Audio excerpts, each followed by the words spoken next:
Hello dear students welcome. இந்த வீடியோவில் 10th maths half yearly exam உடைய டாப்பர் ஸ்டூடெண்ட்ஸ் உடைய ஒரிஜினல் ஆன்சர் ஷீட்டுடைய அப்டேட் நம்ம பார்க்க போகிறோம். அதோடு நீங்கள் 10th பப்ளிக் எக்ஸாமுக்கு எப்படி வந்து மேக்ஸ் எக்ஸாமில் ப்ரெசென்ட் பண்ணி முழுமையாக மதிப்பெண் எடுப்பது அப்படிங்கிற பற்றி ஒரு அப்டேட்டும் நம்ம இந்த வீடியோவில் பார்க்க போகிறோம்.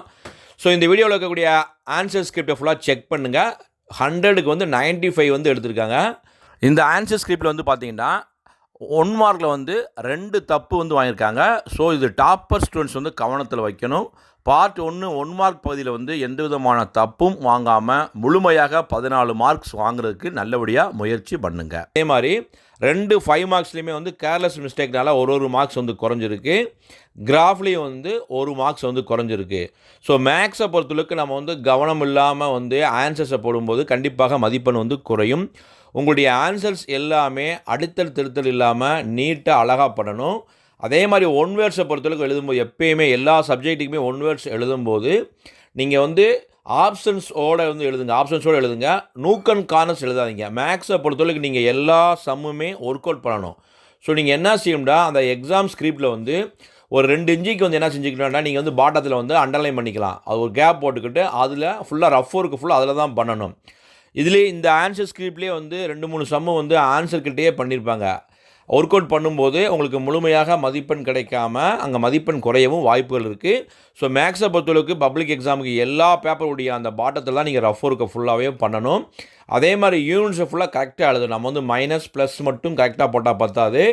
அது வந்து நீங்கள் போடக்கூடிய யூனிட் சென்டிமீட்டரில் இருக்கா, மில்லிமீட்டர் இருக்கா, ஸ்கொயர் மீட்டரில் இருக்கா அப்படிங்கிற அந்த யூனிட்ஸையும் தெளிவாக போடணும். அதே மாதிரி வந்து அந்த 8 மார்க் ஜாமெண்ட்ரியை பொறுத்தளவுக்கு வந்து பார்த்திங்கன்னா வடிவத்த முக்கோணங்கள் சிமிலர் ட்ரையாங்கிள்ஸ் தான் அந்த ஸ்டூடெண்ட்ஸ் வந்து வரைஞ்சிருக்காங்க. இதுக்கு வந்து நீங்கள் ரஃப் டயக்ராமும் மெயின் டயக்ராம் மட்டும் போட்டால் போதும். கன்ஸ்ட்ரக்ஷன் எழுத தேவையில்லை. இது ஒரு சில ஸ்கூலில் வந்து கண்டிப்பாக எழுத சொல்லுவாங்க. ஸோ உங்கள் ஸ்கூலில் எப்படி ஃபாலோ பண்ணியிருக்காங்களோ அப்படி ஃபாலோ பண்ணுங்கள். ஆனால் அஃபீஷியல் ஆன்சர் கீழே வந்து கன்ஸ்ட்ரக்ஷன் வந்து எழுதுறதுக்கு வந்து மதிப்பெண் வந்து கொடுக்க மாட்டாங்க. ரஃப் டயக்ராம் அது 2 மார்க் கொடுப்பாங்க. மெயின் டயக்ராமுக்கு எல்லா ஸ்டெப்புக்குமே வந்து மார்க் வந்து பிரித்து கொடுத்துருப்பாங்க. ஓகேங்களா? அதே மாதிரி 2 மார்க் 14 1 மார்க்ஸ் எப்படி இருக்காங்க, 10 2 மார்க் 10 5 மார்க் எல்லாம் நீட்டாக அழகாக இருக்குது பேப்பர். இதனுடைய கொஸ்டின் பேப்பரும் கொடுத்துருக்கேன், செக் பண்ணிக்கோங்க. மேக்ஸை பொறுத்தளவுக்கு நமக்கு தமிழ் மீடியம் இங்கிலீஷ் மீடியம் அப்படின்னு கணக்கு இல்லை. ஸோ இதில் தமிழ் மீடியம் ஸ்டூடெண்ட்ஸும் யூஸ் பண்ணிக்கோங்க, இங்கிலீஷ் மீடியம் ஸ்டூடெண்ட்ஸும் யூஸ் பண்ணிக்கோங்க.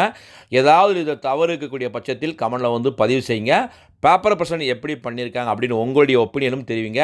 இந்த ஹாஃப் இயர்லி எக்ஸாமில் யாராவது நீங்கள் சென்ட மார்க் வாங்கியிருக்கீங்களா அப்படின்னு கமெண்டில் வந்து பதிவு செய்யுங்க. இதனுடைய பிடிஎஃப் லிங்கை டிஸ்கிரிப்ஷன் பாக்ஸில் கொடுத்து டவுன்லோட் பண்ணி அடுத்த தேர்வுகளை இது மாதிரி எழுத முயற்சி பண்ணுங்கள். அதே மாதிரி நீங்கள் வந்து சென்டம் எடுக்கக்கூடிய ஸ்டூடெண்ட்ஸாக இருந்தீங்கன்னா 2 மார்க்லேயும் ஒரு கம்பல்சரி கொஸ்டின் வந்து வரும், 5 மார்க்லேயும் ஒரு கம்பல்சரி கொஸ்டின் வரும்.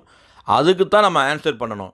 சில ஸ்டூடெண்ட்ஸ் என்ன செய்கிறாங்க, டவுட் கேட்குறாங்கண்டா, சார் எங்களுக்கு வந்து 10 2 மார்க்ஸ் தெரியும், ஆனால் கம்பல்சரி கொஸ்டின் தெரியல. அதே மாதிரி 10 5 மார்க் தெரியும், ஒரு கம்பல்சரி கொஸ்டின் தெரியலை.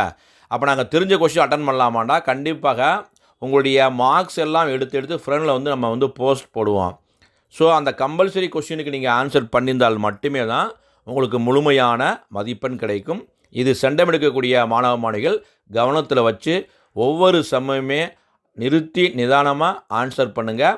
எப்பயுமே ரஃப் ஒர்க்கை வந்து உங்களுடைய ஆன்சர் ஷீட் கீழே வந்து ஒர்க் அவுட் பண்ணுங்கள். சம்முடைய வந்து ரஃப் ஒர்க்கு பண்ணாதீங்க.